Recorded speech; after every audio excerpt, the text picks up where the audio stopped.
क्या दोनों बच्चों के लिए तालियां आपको पूरे समझनी चाहिए। क्या बात है। देखिए दो भगवान हमारे देश में हुए, राम और कृष्ण। राम का नाम भी सरल, उनका नाम भी सरल। कृष्ण का नाम भी मुश्किल और डी से दो ओम, आई से आइडिया। ये मारवाड़ी का नेटवर्क है। तो एक बार अपने आप के लिए जोरदार तालियां बजाएं कि आप मारवाड़ी हैं। और अभी आपके सामने किसी का एंड आ रहा है, एक मारवाड़ी परफॉर्मेंस देगा।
Thank you so much. इस बार उनके लिए जोरदार तालियां आप सभी।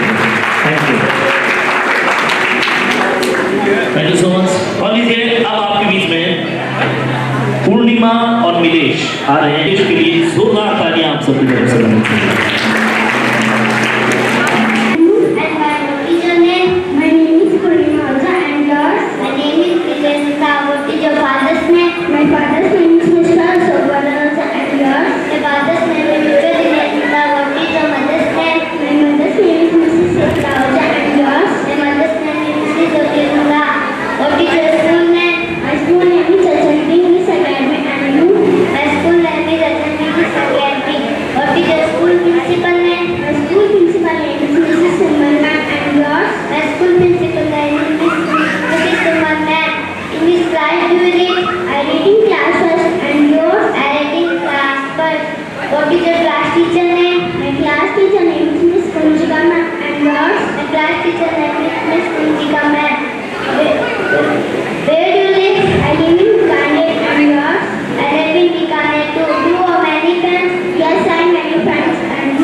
लेकिन याद कीजिए बचपन के वो लम्हे जब हम बहुत छोटे हुआ करते थे, हम माँ का दूध पिया करते थे, हमने माँ का एक स्तन अपने मुंह में लिया और दूध पीना शुरू किया और माँ के दूसरे स्तन पर नन्हे नन्हे पैरों से न जाने कितनी बार मारा, लेकिन उस माँ ने हमें दूध पिलाना बंद नहीं किया।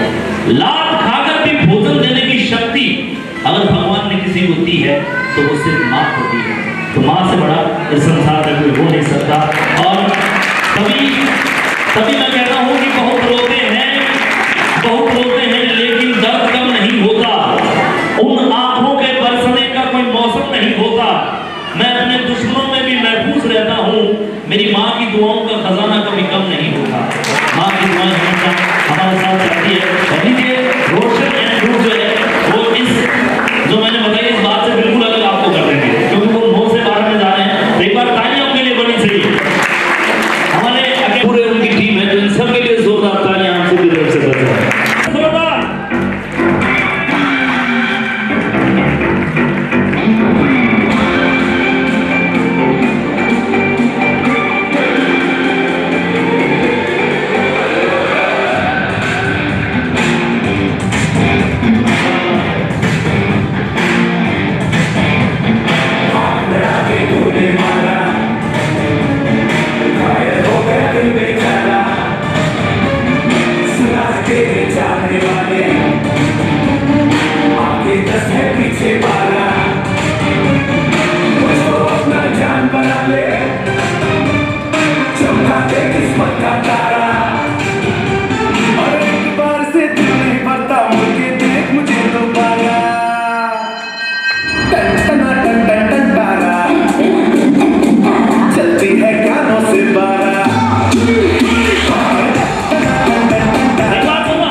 Te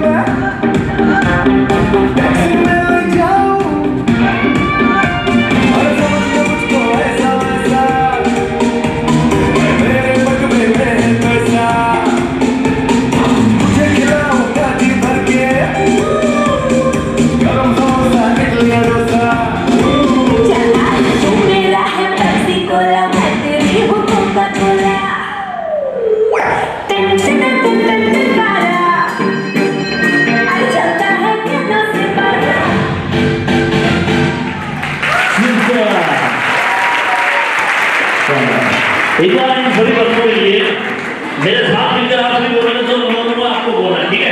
एक बार हाथ ऐसे करना है, बोलना है क्या बात, क्या बात, क्या बात। इतना बहुत कम उम्र है लेकिन विचार बहुत ऊंचे होंगे, तो उनके लिए जोरदार तालियां आप सबकी तरफ से।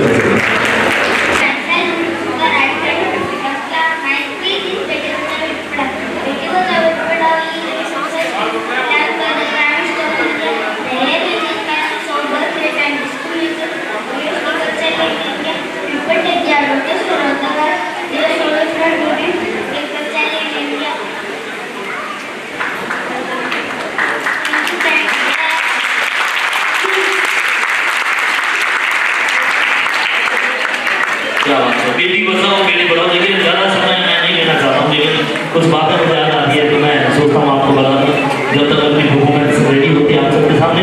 बेटी किस किस के घर में, एक बार हाथ ऊपर करें, बेटी किसके घर में? क्या बात है, एक बार आप अपने आप के लिए तारीफ करेंगे, आप सभी सौभाग्यशाली हैं।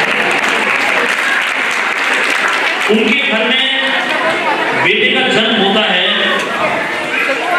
जो भाग्यशाली होता है, लेकिन बेटी का जन्म वहां पर होता है जो सौभाग्यशाली होते हैं। तो एक बार आप अपने आप के लिए जोरदार तारीफ करें। और एक छोटी सी कविता मैं आपको सुनाना चाहता हूँ, मैं आप ध्यान से सुनिएगा। बेटी क्या होती है? आपके घर में जो छोटी सी बेटी है उसका चेहरा अपने दिमाग में लाइए और मेरी इन लाइनों को सुनिएगा कि बेटी क्या होती है। क्या कहूँ कि वो परियों का रूप होती है, क्या कहूँ कि वो परियों का रूप होती है या कड़कती ठंड में सुहानी धूप होती है। वो होती है चिड़िया की चहचहाट की तरह या कोई निश्चित खिलखिलाहट होती है। वो आंगन में फैला कोई उजाला है या मेरे गुस्से पे लगा ताला है। वो पहाड़ की चोटी पर सूरज की किरण है, वो जिंदगी सही जीने का आचरण है। वो ताकत जो छोटे से घर को महल कर दे, वो काफिया जो किसी गजल को मुकम्मल कर दे। वो अक्षर जो ना हो तो वर्णमाला अधूरी है, वो तो सबसे ज्यादा जरूरी है। ये नहीं कहूंगा कि हर वक्त सांस होती है, क्योंकि बेटियां तो सिर्फ एहसास होती है, बेटियां तो सिर्फ एहसास होती है। उसकी आंखें मुझसे मैं गुड़िया मांगती है ना मांगती है कोई खिलौना। कब आओगे? बस एक छोटा सा सवाल सुनना, जल्दी आऊंगा। अपनी मजबूरियों को छुपाते हुए मैं देता हूँ जवाब। तारीख बताओ, समय बताओ, उंगलियों पे करने लगती है हिसाब। और जब मैं नहीं दे पाता सही जवाब तो अपने आंसुओं को छुपाने के लिए वो चेहरे में रख लेती है किताब। वो मुझसे विदेश में छुट्टियां, 5 स्टार में खाना नहीं मांगती है, ना ही ढेर सारे पैसे अपने बैंक में उड़ेलना चाहती है। वो तो बस थोड़ी सी देर मेरे साथ खेलना चाहती है। लेकिन वही बात कि मेरा बहुत सारा काम है, काम नहीं करेंगे तो कैसा चलेगा। जैसे मजबूरियां हमें जिंदगी के जवाब देने लगती है, और वो झूठा ही सही मुझे एहसास कराती है कि जैसे सब कुछ समझ गई हो। अकेले में जाके रोती है, सपने में मेरे साथ खेलते हुए सोती है। जिंदगी न जाने इतनी क्यों उलझ जाती है, जिंदगी न जाने इतनी क्यों उलझ जाती है। और हम समझते हैं कि बेटियां सब समझ जाती है, हम समझते हैं कि बेटियां सब समझ जाती है। तो धन्यवाद आप सभी का इस कविता को सुनने के लिए।